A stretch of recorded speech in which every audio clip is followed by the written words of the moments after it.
What's going on? Welcome back to our exciting episode of Attack Productions. Ty Bankrupt joined again by Adam as we go over the next installment of Time Wars. Now, it's been a little bit of time, 3 years to be exact. The Z Warriors have done their full training, and now the androids are here. And today's matchup is Piccolo, after being fused with Kami, taking on Android 17, and we got 18 in the background as well. We'll see if, things will change. But hey, you never know. Cell may still show up. Let's get into today's matchup. What is going on, Adam?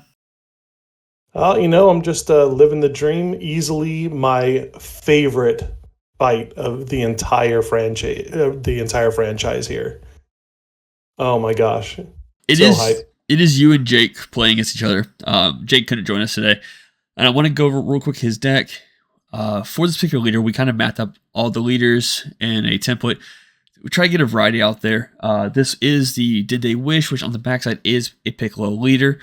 And the idea we tell everyone is try to do something themed to the character we're going after or just themed to the leader's build. Jake does go more into a Traitor Dende build because this was the ideal leader for that engine. But you went with an Android, the 1718 build. And I hinted at it. We do know Cell kind of gets in the middle of this fight at some point. And hey, you know what? Piccolo fought Cell a little bit too. So, I mean, we're going to see this kind of play out a little bit in this matchup. Yeah, absolutely. And do you remember how toxic this deck was when Cell was at 4? Did you ever play against it? Oh, you mean set 2 Cell? Yeah. I didn't come into the game till set 4. But I do know that was one of Fluff's go-to decks back in the day, and I've heard enough about it. Let's put it that way. Androids was rough, man. Real quick, I want to go over this because I just now realizing we recorded in a different spot for this particular matchup just because the table we don't record at was kind of packed still, and they were cleaning up, and we wanted to get the recording done before we started our Saturday Night Locals. And I didn't realize it would be this much of a glare. Hopefully in the middle of the field, it isn't as bad. Yeah, and I can kind of, talk about the cards that go down. And if you remember from Jake's side, you can mention that too. But as you can tell, for my build, I'm going with a blue-green variety. There were quite a few cool Android cards that have come into prevalence here in the last 10 20 sets. Real quick, Jake got so lucky with this first turn. Every card he really drew was another Dragon Ball. Yeah, I was so scared that this was going to be a 5-minute match because he just kept pulling those dang Dragon Balls. But yeah, you did make a blue-green deck, which I think at this point, it's kind of what Androids have become. I mean, yes, next set we're getting the red stuff. And I would love to do, I think someone mentioned in the comments beforehand, for example, when we did Taxija versus the Kaioken Goku deck, it's green on green, because when they make these sets, and they actually go off, the era of, blah versus blah, they're both the same colors. So it kind of gets hard to mix it up because I'm like, oh man, it'd be great to do the 17 versus Gohan and Trunks. And I'm like, well, I guess we can just do red androids taking on the yellow engine, instead, which I absolutely love the yellow engine. And I think that is a matchup we will have one day in the future. We just don't know which android it's going to be yet. And it may just be the red one. Yeah. Yeah, we've got some pretty cool plans for this kind of, for lack of a better term, format. Some fantasy matches, I don't want to spoil too much, but, something like a Goku Black versus Turles, where, it's not Goku, but they look like Goku and they're villains. So some of that stuff is down the road once we get through kind of the major fights through the series. And I just see someone put in a comment once about doing they kind of keyed it dimensional wars, it's still part of the Time Wars, but it takes place during the Xenoverse era, Time Patrol, but Xeno Goku taking on Bardock. We have enough of both those cards where you can theoretically do a deck like that. Absolutely. Moving back to this matchup, there isn't much unison options you could have picked. And Piccolo's a good one just to draw a card, because I do not think this leader draws on the front side. No, this is an OG leader. It does awaken at 6 life, which is nice, but it does not draw on the unawakened side. And one of the other things about this leader is that it does reduce the energy cost of my Android 17 and 18 cards by 1. So that's both blue and green, which is nice. And so we'll see that kind of come into play here in a little bit. And that's just one cost. Like one, it's not a specified cost. Like it Colorless, yeah. So you still have to pay like the card, the color, the green or the blue. Yeah, exactly. If I've got two specified blue, I got to pay that. Yeah. Also, I during this matchup, like when Jake started put down this chain, I'm like, okay, you're going the Traitor Dende route, which is fine because I was afraid actually of him just making a similar deck I made back in episode 4 because like I had a yellow Piccolo leader, and now granted I did misread the card because I could have picked a yellow or green card using certain effects, but I messed that up. But I was afraid, I was like, oh no, are we just gonna have the exact same archetype playing it? So that's why I'm glad he did change it up. That way we're not having the same things being thrown at each other. Mm-hmm. And really, it's more about, having fun deck building, right? It's taking some of the classic leaders. It's taking some of the pressure of some of those, SCRs and cards like that out of play and just having a good time.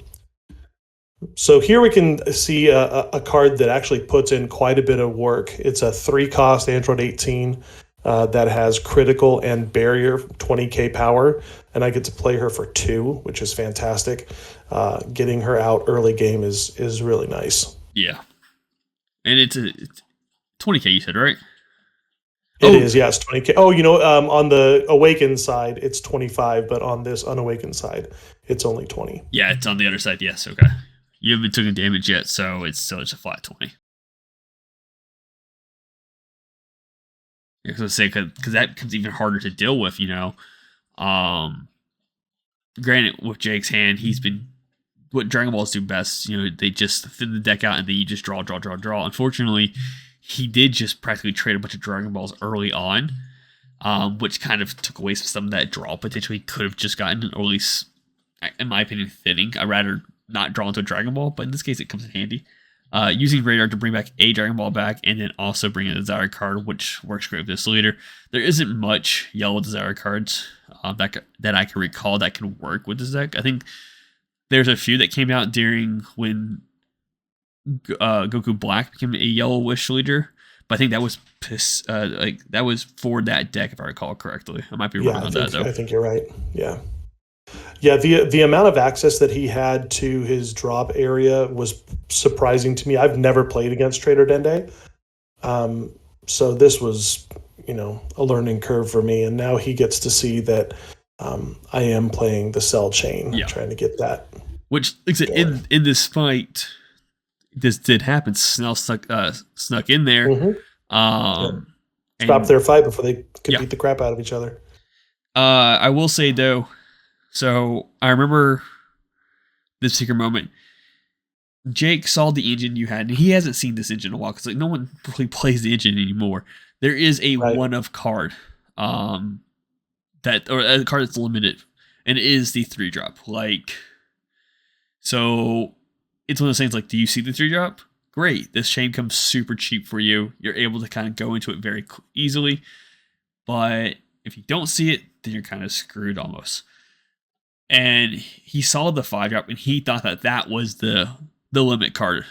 He forgot that I think in the moment, he thought that was the one that was limited. He's like, cool, put that on your board. I'm getting rid of that card now, so that way you can't use that engine on me later. Yep. Absolutely. And so now he's just swinging at me. I think those have dual attack, double strike, on play. Yeah. Going face. Yeah. Innately, they have dual attack, but they gain double strike by pitching a card, I think, when it's played. I can't remember if it has to be a Frieza Clan card or just pitching a yellow card. Yep. And this particular leader, when I'm at 6 life, I'm able to awaken, draw 2. And then when I get down to 4 life, that's when my 17 and 18 cards gain 5k power. Yeah. And that's a permanent. That's on both turns. Yes, because your leader's innately a 10k, so it kind of allows it to become that 15k leader.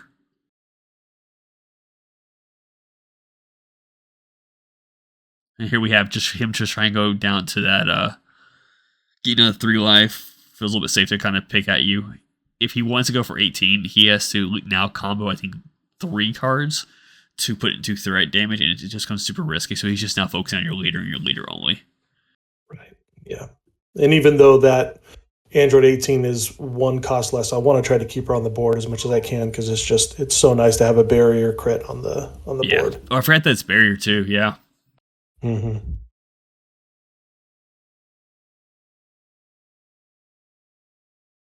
So here you go into turn 4. Yeah, fortunately for me, I did find the limit 1 in my life.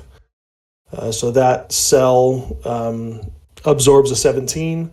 It goes up to the 5 cost, which on play KOs a card. And then I can put an 18 underneath it, and it will get the big perfect force cell, which basically has all those cards that Jake has in his hand. He has to reduce it down to just 3. Yeah. Which is huge. Which we did see Perfect Cell come back to the meta for a bit when you had Ultimate Cell. That engine was very annoying if people got it played out on you. But here you go. Activating the Union Absorption to play the 7-drop. And now he's at 30k double strike, I think it is. Yeah, it's 30k double strike, exactly. And now he has to go down to 3 cards, which at this point is very rough. And it's one of those things where I don't remember what you swing with first, but you should swing with crit first. Because, going for the crit damage denies him more pressure or more resource in his hand. Mm-hmm. And if I recall correctly, I feel like he kept a Frieza's Reinforcement Army in his hand. No, he just took the crit. Oh, and that's a crit, yeah. So at this point, I feel like I can't remember if you choose to swing at the leader, but I feel like at this point you need to clear his battle cards. Now, granted, I know there's ability if he gets the right cards he needs, he's playing them back from the drop. But denying him more resources to his hand, I feel like is the stronger choice here. But you are going for the leader, okay? Yeah. Yeah, I think, and I think that was my thought process was like he's just going to pull them back, and they're already on the board. They don't have that on play. That is true. They're more of a threat when they're played. So yeah, I can't remember if it specifies from. Well, you did go to it this time, but he's keeping it alive. That's what I figured he had. I was like, if he's got it, he's got it. Yeah. Now he's at 2. I can't remember exactly the wording of that card, if it's just played in general or if it's played from hand. I think it's when it's just played in general, it gets the ability, and that's what made the deck so good back in the day.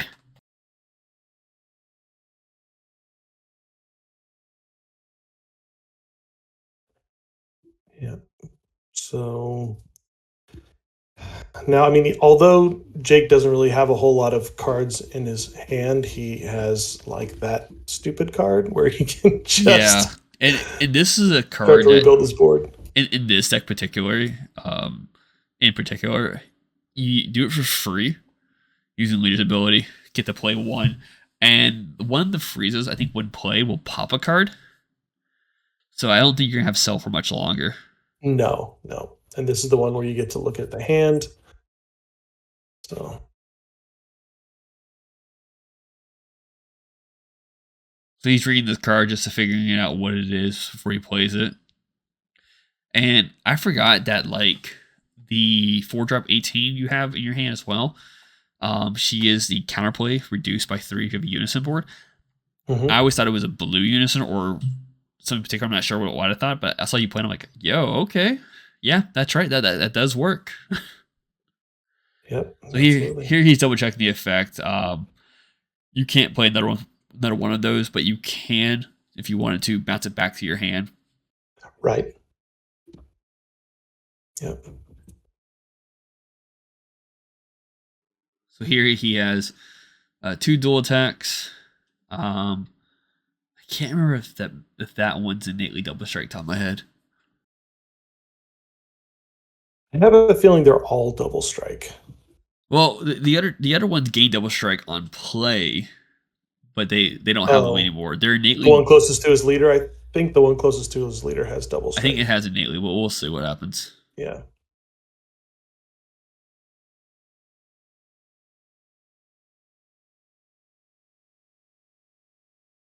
You are playing blue green. You do have one open blue energy. We did just see your hand, so we know you have some ways of protection and keeping some things Yeah. get your energy back where you need it. Yeah, he's going for Hmm. pressure here.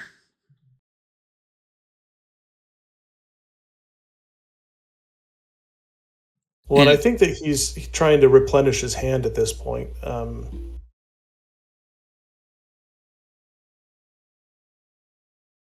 Yeah, because he read that 18, and that 18 allows me to put a 4 cost back into the owner's hand. yeah,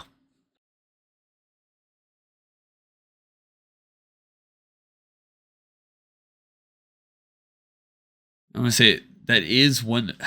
The tricky situation you're in right now Yeah. because like he can If I can swing. get out of that, then cool. But I don't want the other one swinging. Yeah. Ah. What was the thought process here? Was just Well, the I think that my hand advantage was there. I mean, I knew that he couldn't recast that 4 cost because he only had 3 open energy. So I figured taking the 2 cards would allow me to have a little bit more combo power in my hand. I was looking for super combos too, just because I needed to be able to protect myself, um, and I wanted to have that extra energy up for the. Um, I think I wanted to eventually get that counterplay up and running. I think the situation you're putting yourself in, unfortunately, is that all he has to do is swing with another card and combo that off, Hmm. put it back in the drop, then pay 2 energy to replay it, and then it's a dual attack double strike afterwards. Yeah. And, Yep. and that's where it gets very dangerous. You know, if you allow him to get that engine off, that's gonna hurt a lot. Because yeah, he was definitely smart in taking care of your units in right away, so that way you have no more getting the draws off it or potentially getting the dual attack. I love my computer's beeping at me while I'm recording this. But now you can't play that counterplay you had, you know. Yeah.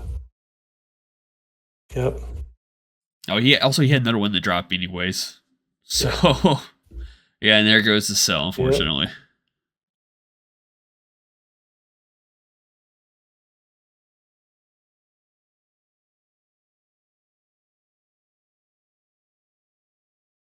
So you are at 20K right now. He's swinging with 15. Right. So he has to at least get rid of one card, and then you have to get at least one card as well. Okay, I was curious. What are you doing here? Paying 1 to combo? Yep. Going for game. That's Going what he's in. doing. Yeah. Yep. Hmm. Well, it's not necessarily going for game, but getting rid of your hand because, like I said, it's a threat card. Oh, absolutely.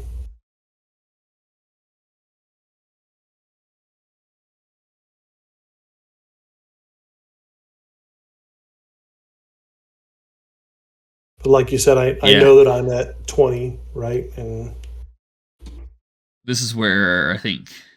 Okay. He went to go swing with another card, but then he realized, oh wait, this restands, and then he corrected it by um swinging that card out afterwards, which is definitely the right choice in this case. Oh, and he just ended turn right then and there.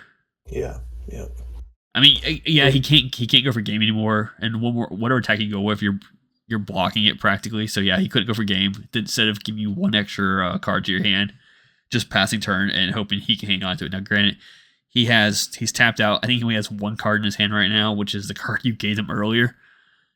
So he's not in a good place. If you can establish, really just swing of your crit and do one hmm, combo, and he's out. yep.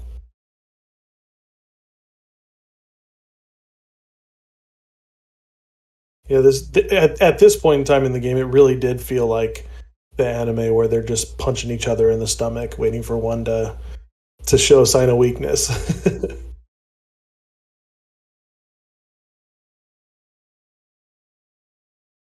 Yeah, and there goes And the if first if he crit, can play which Frieza, I can play Frieza too. yeah. And it's one of those things, like, we knew he only had like one card in hand. You swing with the 18. Yeah. Frieza moves the other card from hand. Combo with the Cell on the next attack. Yeah, that's game. GG. Cell came Got at hand the end. advantage, yep. With that being said, thank you for tuning in. Keep in mind his buttons, links, check them out, and bye. And for our next matchup.